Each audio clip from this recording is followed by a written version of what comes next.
अस्सलाम वालेकुम, मैं हूं अरबाब जहांगीर। आप देख रहे हैं मेरे यूट्यूब चैनल। उम्मीद है तमाम देखने वाले खैरियत से होंगे।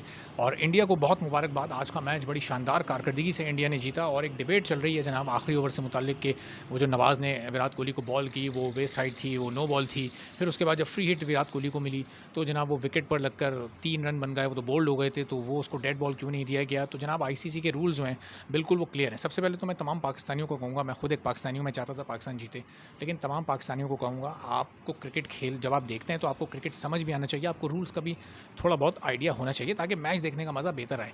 अब एक मैच आप हार गए, इस हार को खुले दिल से एक्सेप्ट करें, आगे के लिए बेहतर खेलने का सोचें, इसको ज़बरदस्ती मुतनाज़ ना बनाएं। वो जो नो बॉल थी वो वाकई नो बॉल थी, वो वेस्ट साइड के ऊपर है, उसकी बहुत सारी तस्वीरें दिखाई जा रही हैं, आप वो देख सकते हैं, वो बिल्कुल क्लियरली नो बॉल है। हाँ, अंपायर से चूक हो गई, उसने वो पहले शॉट देखने लगा, बाद में उसने अपना डिसीजन दे दिया, कोहली के बताने के बाद दे दिया।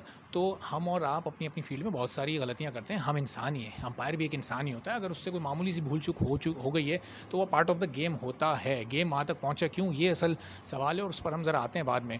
अब जनाब वो जो उसके बाद नवाज़ ने जब बॉल की, जो कि फ्री हिट वाली बॉल थी, वो कोहली की विकेट पर लगी और उसके बाद कोहली ने 3 रन बना लिए। तो जनाब वो 3 रन भी बिल्कुल लीगल थे। फ्री हिट का जो कानून है वो बिल्कुल वाज़ेह है। फील्ड में 2 अंपायर मौजूद हैं, एक थर्ड अंपायर है, एक फोर्थ अंपायर भी होता है, एक रिजर्व अंपायर भी मौजूद है। इतने सारे आईसीसी के ऑफिशियल्स वहाँ मौजूद हैं, लेकिन उनको शायद कोई मालूमात नहीं। जनाब नॉलेज है हमारी उस ट्विटर वाली कॉम को, जो कि ट्विटर पर बैठ के एक बिल्कुल एक जो क्रिकेट मैच इतना ज़बरदस्त हुआ, एक थ्रिलिंग मैच हुआ, उसको कंट्रोवर्शियल बनाने की कोशिश कर रहे हैं। तो वो आईसीसी के रूल्स बिल्कुल डिफ़ाइन हैं। वो नो बॉल थी, उसके बाद जो फ्री हिट पर 3 रन बने वो भी लीगल रन्स थे। उसके बाद भी तो नवाज़ ने 2 वाइडें की, वो तो अंपायर ने गलत नहीं दी। वो वाइड्स क्यों हुई? सेकंड लास्ट ओवर में हारिस रऊफ़ मशहूर है जनाब 19वां ओवर करने के लिए, तो वो 5वीं और छठी बॉल पे जो 2 छक्के विराट कोहली ने मारे, क्या वो अंपायर ने बॉल पकड़ के बाहर ग्राउंड से बाहर फेंकी थी? या वो अंपायर ने कोई गैबी मदद कोई भी पीछे से आ गई थी, किसी ने कुछ खुद से अंपायर ने कहीं कोई ऐसे हालात पैदा किए थे कि विराट कोहली वो छक्के मार देते? वो जो 82 रन्स विराट कोहली ने बनाए, अच्छा 3 ओवर में चाहिए थे जनाब 48 रन। शाहीन शाह अफरीदी ने ओवर उस वक्त किया, उस वक्त बाबर आजम ने जब 3 ओवर में 48 रन चाहिए थे, क्यों नवाज से ओवर नहीं कराया? और वहाँ अगर वो 15-20 रन में ओवर निकाल देते तो आखिरी 2 ओवर हारिस रऊफ और शाहीन शाह अफरीदी निकाल सकते थे। 31 रन पर जब इंडिया के 4 आउट हो गए थे, उसके बाद बाबर आजम क्यों अटैक पर नहीं गए? एक एक ओवर वो उस वक्त वहाँ नसीम शाह और हारिस रऊफ से या शाहीन अफरीदी से एक करवा देते तो शायद कोहली या पांड्या को आउट करने में कोई कामयाबी मिल जाती।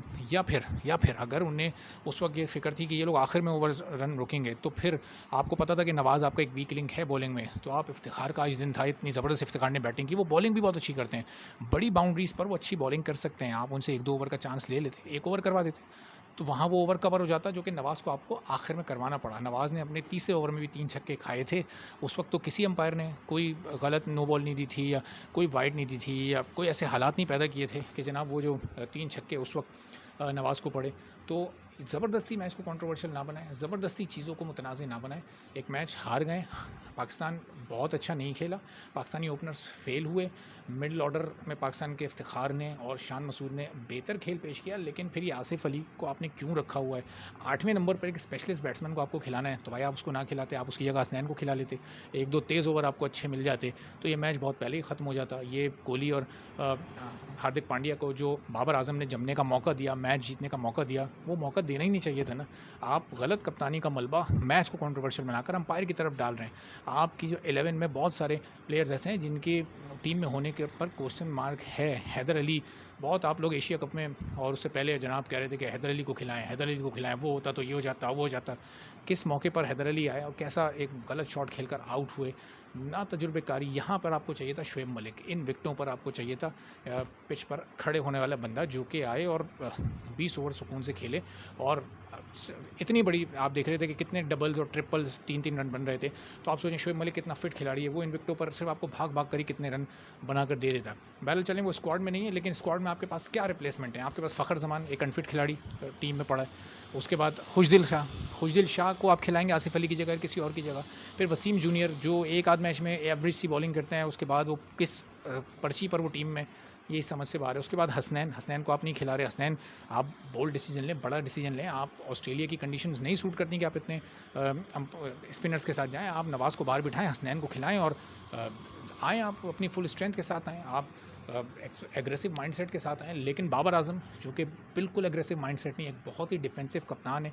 ये तो विकेटें भी हारिस रऊफ ने और नसीम शाह ने लेकर दे दी, 31 पर 4 आउट हो गए। उसके बाद प्रेशर बनाने के बजाय आपने उन पर से प्रेशर रिलीज़ कर दिया, आपने अपने स्पिनर्स को बॉलिंग दे दी। बच्चा जानता है कि ऑस्ट्रेलिया की कंडीशंस में आप कितने आपको फास्ट बॉलर सूट करते हैं और कितना वो आपको मदद दे सकते हैं। लेकिन अब चलें, आपकी कप्तानी थी और उस पर हमारी पाकिस्तानी कौम जनाब के उसने अंपायर के फ़ैसले वो जो कि आखिरी ओवर में वो फ़ैसला हुआ, भाई मैच उस आखिरी ओवर तक या उन गेंदों तक गया क्यों? जब एक बॉल पर 2 रन चाहिए थे, अश्विन विकेट पर था, उस वक्त नवाज़ से क्यों सीधी बॉल नहीं हुई? उस वक्त जो नवाज़ ने वाइड की वो क्या अंपायर ने वाइड दी थी? आप किसी प्लेयर की अंडर प्रेशर परफॉर्मेंस को, किसी प्लेयर की ख़राब परफॉर्मेंस को अंपायरिंग पर शोर मचा कर पर्दा ना डालें। और ये कोई पहला मैच नहीं था, चलें थोड़ा सा मार्जिन हम देते हैं पाकिस्तानी टीम को, ये इस इवेंट का पहला मैच था। फॉर्मेट बहुत आसान है, आगे आपको बांग्लादेश, आगे आपको ज़िम्बाब्वे, आगे आपको नीदरलैंड से खेलना है, साउथ अफ्रीका से एक आपका टफ मैच है। अगर आप साउथ अफ्रीका से जीत जाते हैं तो आप यकीनी तौर पर सेमीफाइनल में पहुँच जाएंगे। फिर हम ये कैलकुलेशन करेंगे कि यार इंडिया और पाकिस्तान अगर दोनों सेमीफाइनल में पहुंच गए तो दोनों अपना सेमीफाइनल जीत कर फिर हम फाइनल में आ जाएं। और फिर अभी आप ही लोग, हम तमाम लोग सब ये बातें कर रहे होंगे, देखिएगा 2-4 रोज़ में, ये ज़्यादा से ज़्यादा कल या परसों तक आप इस हार को भूल चुके होंगे और फिर बात कर रहे होंगे कि यार फाइनल में हमारा दोबारा इंडिया से मुकाबला होगा, फिर हम उस मैच की तैयारी करेंगे और फिर हम वहाँ पर इनको हराएंगे। तो भाई ये वर्ल्ड कप है, आपका मकसद वर्ल्ड कप जीतना है, आपका मकसद आखिरी 4 टीमों में जगह बनाना है। इंडिया के मैच पर आकर कोई पूरी दुनिया ख़त्म नहीं हो जाती है और जो कुछ हुआ है वो सब पूरी दुनिया ने देखा है। क्रिकेटर्स उस पर तबसरे कर रहे हैं, तज्जिए कर रहे हैं, लेकिन क्रिकेट में इस तरह के ह्यूमन एरर होते हैं। बाबर आजम जब बात करने गया, बाबर आजम ने क्या रिव्यू लिया? उस नो बॉल पर नहीं लिया। आप रिव्यू लेते तो आप इशारा तो करते, पूरी दुनिया के कैमरे आपको उस वक्त, कैमरों पर पूरी दुनिया आपको देख रही थी, आप रिव्यू का इशारा करते। उसके बाद अगर अंपायर आपकी कॉल को रिजेक्ट करते तो फिर अंपायर पर उंगली उठती कि देखें यार ये आप रिव्यू ले रहे हैं लेकिन अंपायर आपको लेने से मना कर रहे हैं। आपने वो अटैम्प्ट ही नहीं की, आपको गेम अवेयरनेस ही नहीं थी, आपको ये पता ही नहीं था कि किस तरह ओवर कैलकुलेशन करनी है और किस तरह अगर आखिर में जनाब ये अगर नो बॉल गलत है या कुछ गलत हुआ है तो हम उस पर रिव्यू ले लें।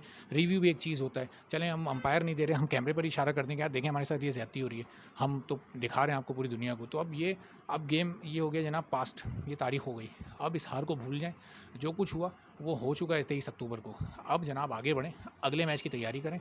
2-3 हल्के मैच हैं, उसमें अपने कॉम्बिनेशन को सेट करने की कोशिश करें, क्योंकि सेमीफाइनल फिर आपको खेलना पड़ेगा या तो न्यूजीलैंड या इंग्लैंड या ऑस्ट्रेलिया। कुछ नहीं कहा जा सकता किससे आपको, और कोई भरोसा नहीं। वैसे बहुत कम है श्रीलंका का चांस, लेकिन कोई भरोसा नहीं श्रीलंका से खेलना पड़े। और श्रीलंका कोई हल्की टीम नहीं है, अभी आपको एशिया कप में हरा कर आई है, एशियन चैंपियन है। तो अगले ग्रुप में, जो दूसरे ग्रुप में तमाम टीमें बहुत तगड़ी हैं, उनमें से किसी को से आपको सेमीफाइनल खेलना पड़ेगा। लेकिन उसके लिए पहले सेमीफाइनल में पहुंचना पड़ेगा, उसके लिए पहले साउथ अफ्रीका को हराना पड़ेगा, उसके लिए पहले जिम्बाब्वे नीदरलैंड को हराना पड़ेगा, उसके लिए बांग्लादेश को भी हराना पड़ेगा। तो उसके बाद फिर आप वहाँ पर पहुँच सकेंगे। बहरहाल चांस अभी ओपन है। तो अब ये इसको मैं आम अल्फाज में कहूँगा, अब रोना धोना बंद करें। क्रिकेट एक गेम होता है जो ग्राउंड में खेला जाता है और ग्राउंड वालों को बेहतर सिचुएशन पता होती है। और अगर उन्होंने हार एक्सेप्ट कर ली है तो फिर ये रोने धोने से कोई काम बनेगा नहीं। तो बहरहाल जब हार जाएँ क्रिकेट में तो उसको एक्सेप्ट करें और गलतियों से सीखने की कोशिश करें, और अगर जब जीत जाएँ तो सेलिब्रेट करें और फिर जवाब दें। वो एशिया कप में इंडिया ने आने से मना कर दिया, आपको ग्राउंड में जवाब देना था। आपके बाबर और रिजवान ने क्या जवाब दिया भाई, वो सबने देख लिया। आपके शादाब ने, जिनको मिस्टर T20 कहा जाता है, क्या उन्होंने जवाब दिया, क्या बैटिंग की, क्या बॉलिंग की, कहीं वो नज़र आया, देख लिया। नवाज़ जिसको आपने हवा बनाया हुआ था, ऑस्ट्रेलिया की कंडीशंस बिल्कुल मुख्तलिफ हैं। ऑस्ट्रेलिया की कंडीशन के लिए आपको ऐसे प्लेयर्स चाहिए थे जो कि ऑस्ट्रेलिया की कंडीशन को सूट करते हों। ये बहरहाल सिलेक्शन कमेटी पर भी ये बहुत बड़ा सवालिया निशान है। और अगली किसी वीडियो में जो सिलेक्शन की खामियां हैं और किस तरह से, किन बेसिस पर ये सिलेक्शन होती है, इंशाल्लाह मज़ीद गुफ्तगू करेंगे। चैनल पर जो लोग नहीं है, चैनल को ज़रूर सब्सक्राइब कर लें और फिर इंशाल्लाह अगली वीडियो में आपसे मुलाकात होती है। अल्लाह हाफ़िज़।